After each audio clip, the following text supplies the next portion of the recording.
పని చేయకపోతే ఇంకా ఎన్నికలు పెట్టి ఏం లాభము? ఇంకా ప్రజాస్వామ్యంలో ఏం విలువలు ఉన్నాయని అడుగుతా ఉన్నా. వినాశకాలే విపరీత బుద్ధి అంటారు. ఇవాళ కాంగ్రెస్ పార్టీ ఇవాళ వినాశకాలం దాపురించి ఈ రకమైనటువంటి చర్యలకు దిగుతా ఉంది. కాంగ్రెస్ పార్టీ దీనికి తగిన మూల్యం చెల్లించుకోక తప్పదు.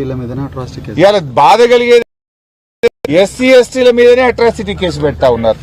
ఇవాళ మెదక్లో మా నాయకుల మీద కేసులు పెట్టి అరెస్ట్ చేసి సంగారెడ్డి జైల్లో ఇలా 13 మందిని మెదక్ మున్సిపాలిటీలో అరెస్ట్ చేశారు. ఆమన్గల్లో జైల్లో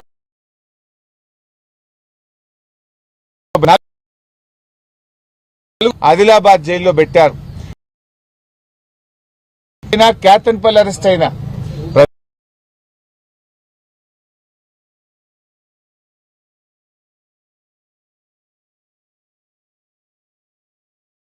మీద ఎస్సీల మీద ఎస్సీ ఎస్టీ కేసులు పెట్టారా? కూడా మీడియా ఒక జర్నలిస్ట్ మీద ఎస్సీ ఎస్టీ కేసు పెట్టినారు. రాష్ట్రంలో హైదరాబాద్ లో మనం చూసాం. ఇవాళ బీఆర్ఎస్ ఎస్సీ ఎస్టీ నాయకుల మీదనే ఎస్సీ ఎస్టీ కేసులు పెడతా ఉన్నారు. ఇవాళ చట్ట పరిధిలో జరిగింది అని మంత్రి గారు వివేక్ గారు మాట్లాడుతున్నారు. ఏది సుమన్ అరెస్టు చట్ట పరిధిలో జరిగింది అంటున్నారు. అసలు చట్టాన్ని అపహాస్యం చేసిన మీకు ఆ మాట మాట్లాడే హక్కు ఉందా?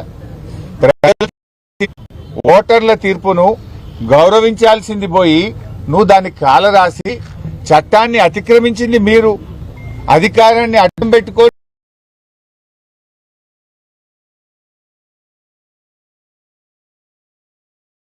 ఇవాళ చైర్మన్ వైస్ చైర్మన్ ఎన్నిక జరగకుండా వాయిదా వేయించిన మీరు ఇవాళ చట్టం గురించి మాట్లాడే హక్కు, చట్ట పరిధిలో అరెస్టు జరిగిందని మాట్లాడే నైతికత ఇవాళ మంత్రి వివేక్ గారికి ఉందా అని చెప్పి నేను ప్రశ్నిస్తా ఉన్నా. ఇవాళ ప్రజాస్వామ్యాన్ని హత్య చేసినటువంటి మీకు చట్టాల గురించి మాట్లాడే నైతికత మంత్రి వివేక్ గారికి లేదు అని చెప్పి కూడా నేను ఈరోజు తెలియజేస్తా ఉన్నా. ముఖ్యంగా ఇవాళ మెదక్లో కూడా నేను పోలీస్ అధికారులని సందర్భంగా చెప్తా ఉన్నా. ఇవాళ ఇండ్ల మీద పడి విపరీతంగా హరాస్ చేస్తా ఉన్నారు. 13 మందిని అరెస్ట్ చేసినారు. వాళ్ళను కొడతా ఉన్నారు. ఇవాళ పోలీస్ స్టేషన్ లో ఉన్నటువంటి అరెస్ట్ అయినటువంటి బీఆర్ఎస్ కార్యకర్తలను కాంగ్రెస్ గుండాలు వచ్చి కొడతా ఉన్నారు. ఇలా వాళ్ళను మధ్యలో అడవిలోకి తీసుకుపోయి కొడతా ఉన్నారు. ఇవన్నీ కూడా రేపు ఎంక్వైరీలకు వస్తాయి. ఈ రకమైనటువంటి దాడులు మంచి కావు. మా నాయకుడు రవీందర్ రెడ్డి గారు మంచిర్యాలలో ఉంటారు.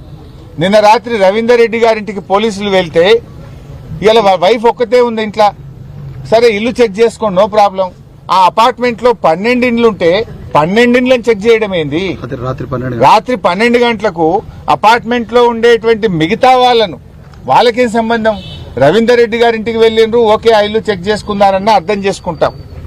కానీ మిగతా 11 మంది ఆ అపార్ట్మెంట్ లో నివసిస్తున్నటువంటి వాళ్లను, ఫ్యామిలీస్ ను రాత్రిపూట పోయి వాళ్ళని వేధించడం అంటే ఇది ఎక్కడి ప్రజాస్వామ్యం అని మేము అడుగుతా ఉన్నాం.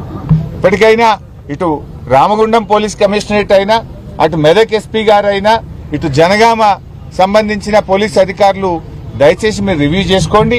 మీరు ఎంతసేపు అధికార పార్టీకి ఒక అడుగులకు మడుగులొత్తుడో, కాంగ్రెస్ పార్టీకి చట్టం చుట్టమైతే రేపు తగిన మూల్యం మీరే చెల్లించుకోవాల్సి వస్తుంది. ఇలాంటి పిచ్చి కార్యక్రమాలు బంద్ చేసుకోవాలని చెప్పి కోరుతా ఉన్నాం. ముఖ్యంగా ఈరోజు కేతన్పల్లిలో ప్రజలు బీఆర్ఎస్ సిపిఐకి పట్టం కట్టిండ్రు. సింగరేణిలో కాంగ్రెస్ పార్టీ అవినీతిని ఓడించారు. సింగరేణిని కాంగ్రెస్ పార్టీ ఏ రకంగా బంగారు బాతుగా మార్చుకొని దోపిడీకి చేస్తా ఉందో, సింగరేణి స్కాములు బయటపడ్డాయో, సింగరేణి కార్మికులందరూ కలిసి ఇవాళ కాంగ్రెస్ పార్టీని అక్కడ ఓడించారు. మీరు తప్పులు సరిదిద్దుకోండి, ప్రజలకు క్షమాపణ. కానీ ఈ రకంగా పోలీసులను పెట్టో, కేసులు పెట్టో, మీరు చట్టాన్ని ఉల్లంఘించో మీరు గెలుస్తామనుకుంటే గెలవలేరు. తిరుగుబాటుకు గురవుతారు. తస్మాత్ జాగ్రత్త అని చెప్పి హెచ్చరిస్తా ఉన్నాం.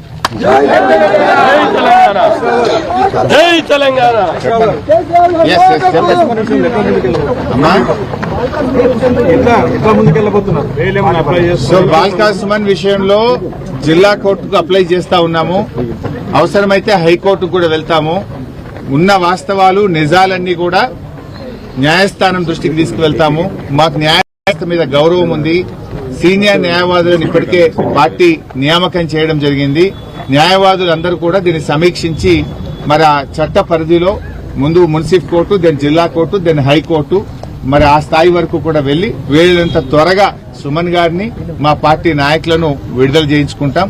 అయినా సుమన్ గారికి పోరాటాలు కొత్త ఏం కాదు.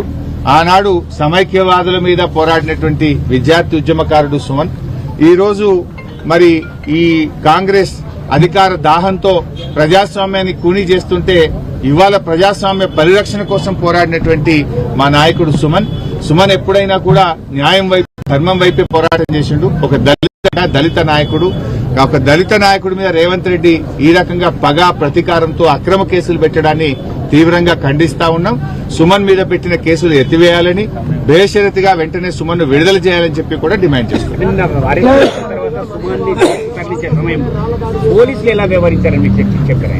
కనీసం అన్నం కూడా పెట్టకుండా సుమన్ గారిని అరెస్ట్ చేసి అర్ధరాత్రి జైలుకు తెచ్చారు. కనీసం అన్నం కూడా పెట్టలేదు, మంచినీళ్లు కూడా ఇవ్వకుండా సుమన్ పట్ల చాలా అమానుషంగా, అంటే రేవంత్ రెడ్డి గారి డైరెక్షన్ లో బుక్కడి భోజనం పెట్టే తెలియలేదా? బాధ కలిగేది ఏంటంటే మొన్న నేను చెర్లపల్లి జైలు పోయింటి, మా ఒక నాయకుడిని అరెస్ట్ చేస్తే అక్కడికి వెళ్ళాం. ఇవాళ ఇక్కడికి కూడా వెళ్ళాం. పరిస్థితి ఏంటంటే రేవంత్ రెడ్డి ప్రభుత్వం బీసీ గురుకులలో ఉండే పిల్లలకు మెస్ బిల్లులు రావడం లేదు. జైళ్లలో ఉండే ఖైదీలకు మెస్ బిల్లులు పెండింగ్ లో ఉన్నాయి.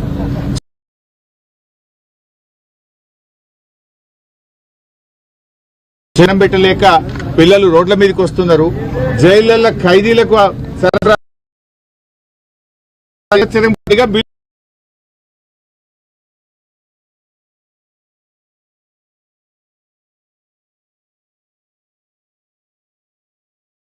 లేని ప్రభుత్వం ఈ రేవంత్ రెడ్డి ప్రభుత్వం.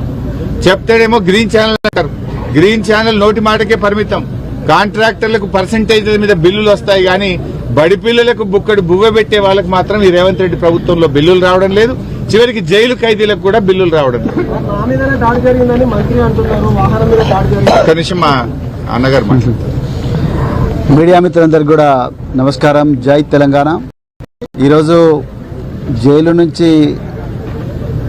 జైల్లో మరి బల్కా సుమన్ గారితో, మిగతా ముగ్గురు మూల రాజిరెడ్డి గారితో, మిగతా ఇద్దరితో కూడా మాట్లాడడం జరిగింది.